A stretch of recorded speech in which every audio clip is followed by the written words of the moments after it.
That's awesome, girls.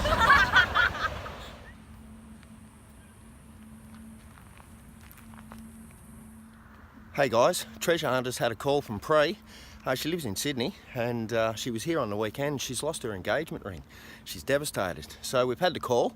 We're on board. Leanne's down here as well. We have a selection of metal detectors, the Excalibur, the Sea Hunter and the Bounty Hunter TX4. Got everything. I better go get the scoop now before I forget though. That'd be a tragedy, wouldn't it? Get the scoop out. I've got some little scoops in the backpack. But let's just take the big one anyway. Now come on Lee, let's divvy up. We've got to get our stuff and we'll walk down there and I'll get back to you. Follow me.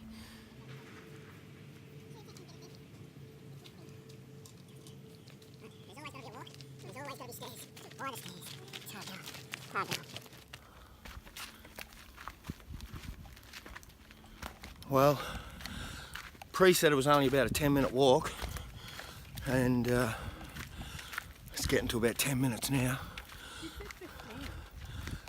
Wow, in the message she said 10.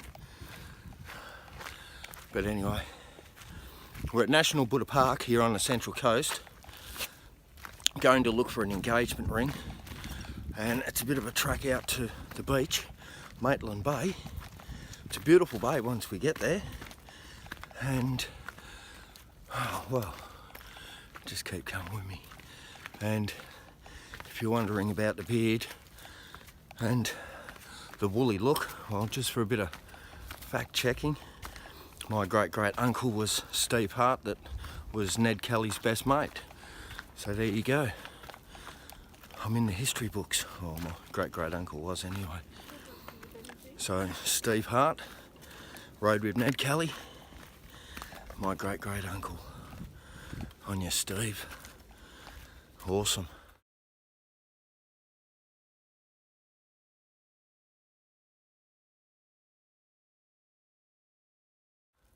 And also too, back in the 1900s, my great aunties, Clara and Uncle Tom Snell from out at Bunyip, they were the fattest family in the world, and they caught a horse and cart to Kalgoorlie back in the 1900s from Melbourne to Kalgoorlie on a horse and cart.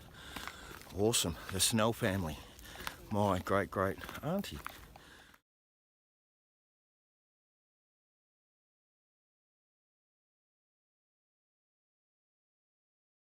There you go. There's a bit of story for the walk and more stairs. And I'll tell you what, you can't really see the decline on this, but it's straight down. I'll give you the hint. So if you fell, you'd keep falling. I'll shut my mouth for a few seconds and you can just have a look at the niceness.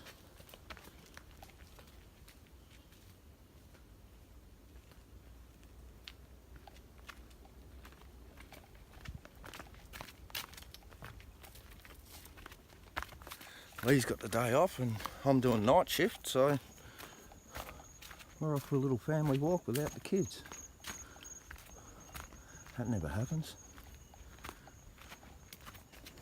Leanne was brought up on the Central Coast, so she's been to most of these places before. I was brought up in Melbourne.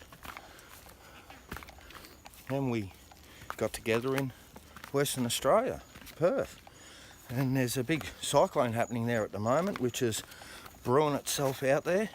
It's only at a 2 at the moment, 1 or a 2, but when she's out in the ocean, she'll crank up. And if you notice, these cyclones are getting closer and closer to coming down to Geraldton and Perth. So it's only a matter of time, 5-10 years before they're coming right down. And I'm looking at that because in 3 or 4 days, that low will be over here, or in a couple of weeks' time. So in a couple of weeks' time on a high tide, the reminiscence of that over here in front of New South Wales should bring out the swell. And shitty tides at the moment. High tides aren't for about 2 or 3 weeks away. This walk's gone for longer than 15 minutes, I'll give you the hint, because I've got about 20 minutes of video on. Whew. All right.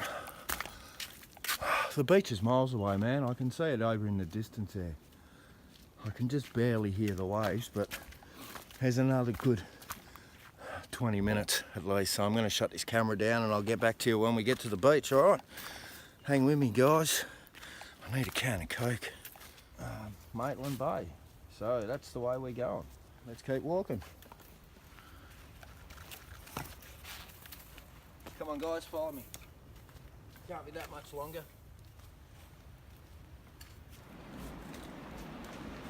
Well, guys, our first snipping of the beach. We're up about half an hour. It's taken us about 30 minutes to walk it. It's not too bad. But we've come across a few bushwalkers. So we're not the only ones out here. How you going? Good. Good, thank you. And there she is. Someone's swimming out there too. Looks like there's a few folk been tracking up here this morning.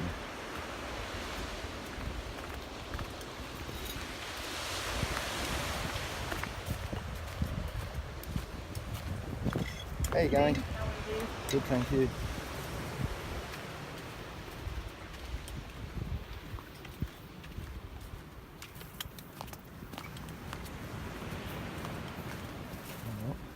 Here we are, guys. Oh, no skin diving. No. Can't bring the skin diving gear down here. Unlucky. Nice one. Buggered after that walk again. Alright, let's get into it, guys. So I found a nice shady spot. We got 3 detectors, so we're going to offload one of them. I'm going to go straight in the water with the Excalibur, and we'll do the water line straight from. And I might get Leanne on the pulse induction Garrett, or maybe the Bounty Hunter TX4. The Bounty Hunter TX4 just turn on and go. Awesome. And awesome down in the water too. Obviously can't get the unit box wet, but all the coils are waterproof. And the Excalibur and the Sea Hunter, well, they're waterproof to 200 foot. So let's offload some of this gear, guys.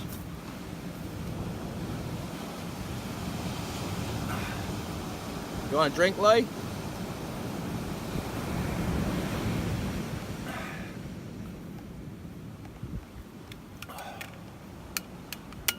Nice.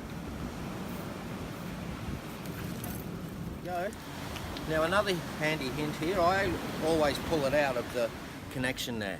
That way it can't turn itself on or off when it's in the bag on your travels, which has happened to me before. I've got out here and she'd switched on and I'd lost a lot. Alright, so we've got the Bounty Hunter TX4 that Lee's going to use, and pretty much turn it on. Discrimination, round about there. We'll get rid of the aluminium pull tabs, and that'll just look for gold and gold coins, 1s and 2s, and the gold ring we're looking for. So that's Leanne ready to go. I've also got a weight belt, because sometimes, especially after that half an hour walk, when you're digging in the wet sand, it takes a toll on your back. So I found that it makes it heaps easier. So come on, guys, let's go.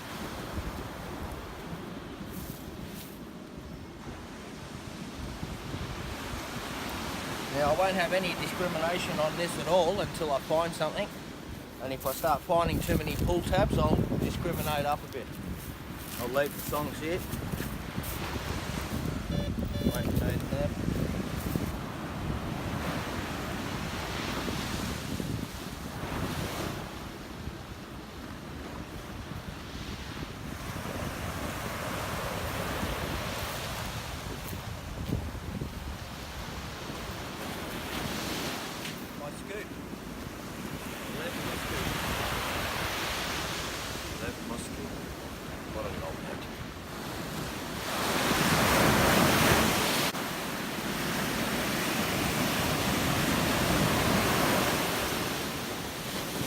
The ring search area is just back there a little bit, so I'm going to, the tide is actually going out at the moment. I'm not too sure what tide it was when Pre lost it, but I'll work my way out, so I'll keep going back this way again.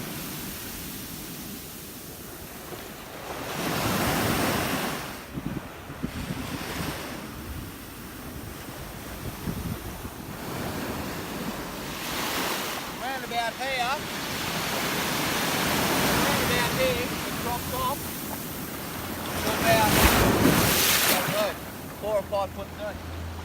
So, maybe drop off just there, and I don't know, I'm sure it's all going to have to wait for the tide. So what I'll do is I'll just do all this area here until the tide goes out, and just, that's treasure hunting.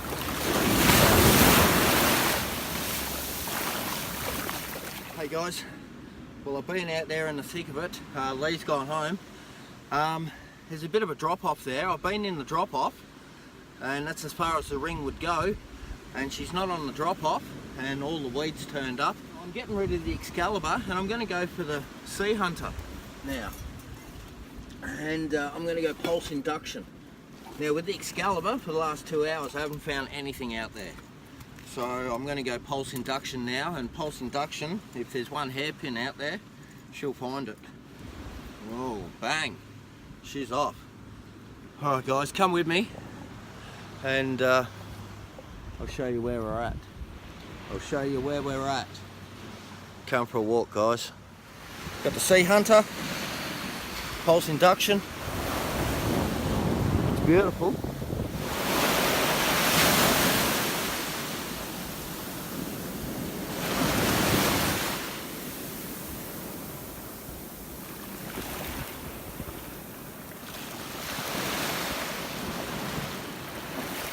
Top day.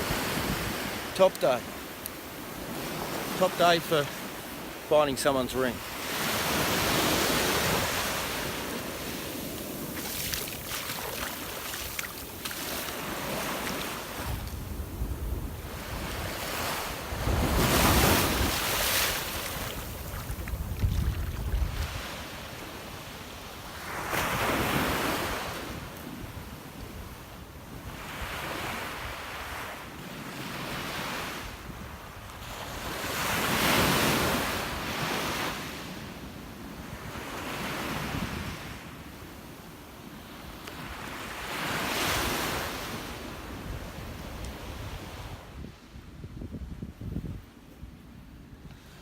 Oh well, I've been here for about 4 hours now.